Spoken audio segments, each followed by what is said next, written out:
Hey you guys, welcome back to Mama's Rule. It's Jessica, and I just wanted to do a video. Hopefully, this will be like a motivational video. That's what I'm hoping, that it'll motivate some of you to just keep on keeping on.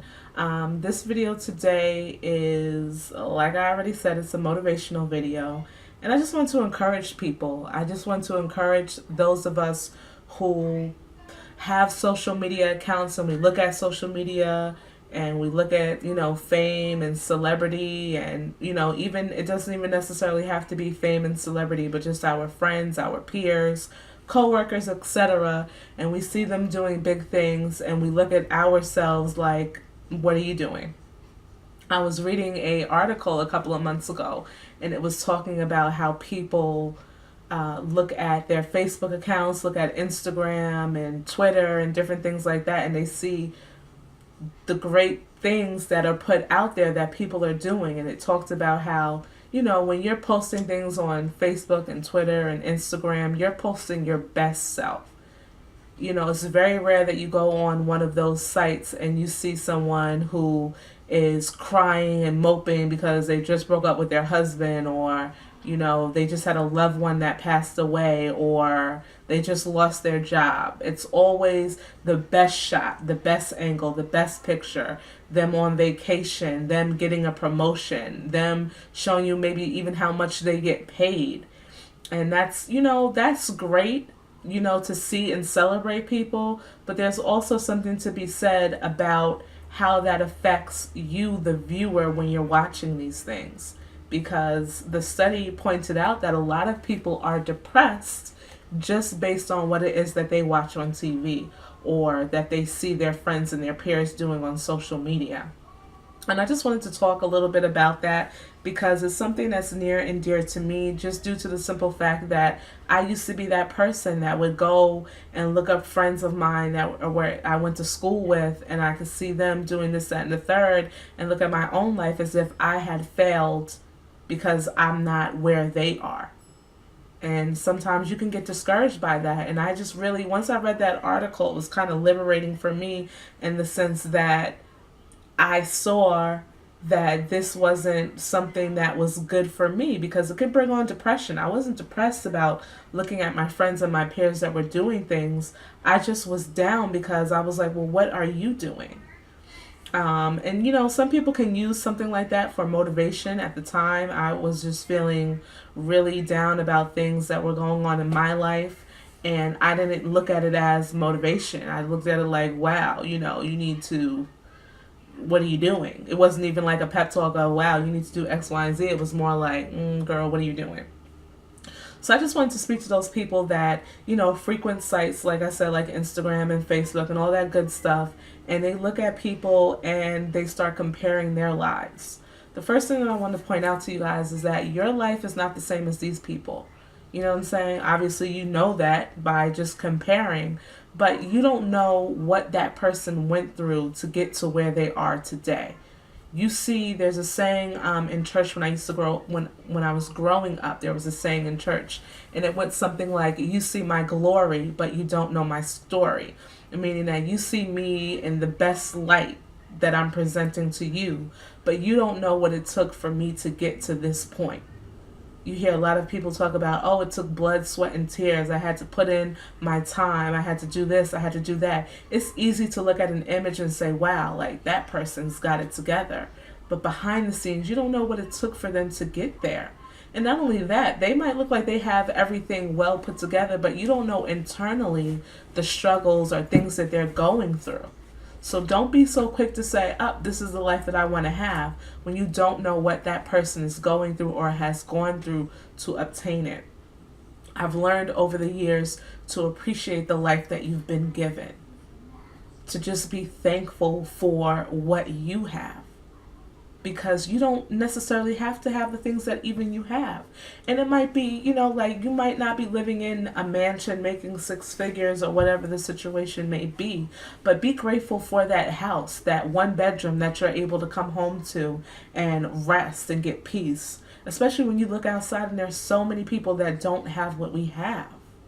Like when I go to the city, I live in New York. So when I go to New York City and I take the train and I'm going into Manhattan and I have to go through Penn Station, and I get off of the train and I walk up the stairs and I see the homeless people laid out, some with, their hand out asking for change and asking for this and for that.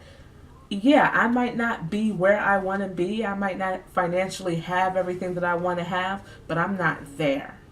And I'm grateful, as you should be too, that you're not in that situation. If you're homeless and you really don't have, I'm sure that you're not even able to watch. More than likely, I don't want to say that I'm sure, but it's more than likely that you're not even able to watch this video. So the fact that you're watching this lets me know that you're not in that position. Another thing that I want to point out, we're alive, we're breathing. Some people might not be in the best of health. Some people might not even be in the best of a mental state. But the fact that you're alive suggests to me that you should be great, not suggests, but tells me that you should be grateful for life. Like, we don't have to, God has not promised us to wake up tomorrow morning. It's not promised to us. Somebody went to sleep last night and didn't get up. Someone is going to the hospital right now because a loved one is sick. Someone's making funeral arrangements for someone.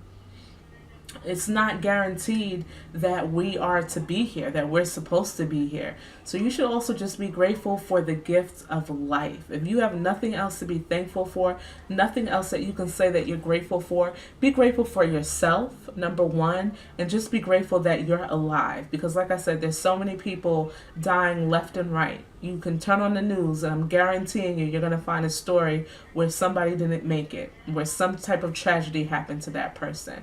So if you can't find, like I said, anything else to be grateful for, be grateful for your life. If you have good health, be grateful for your good health. You might have a job that you're not happy with, a job that you don't like, but guess what? There's somebody out there that doesn't have a job at all and will deal with what you're going through at your job 10 times over just to be able to collect a check and take care of themselves. You might not have the best clothes. You might not be head to toe in name brand. Like, these days, it really doesn't matter. But be grateful for the shoes that you have on your feet. Be grateful for the clothing that you have on your back. Because again, those type of things are not promised to you. You don't have to have those type of things. You could be in a worse situation. So I just wanted to touch on just being grateful. I'm sorry I'm looking down at my phone because there were some other points that I just wanted to make in regard to that.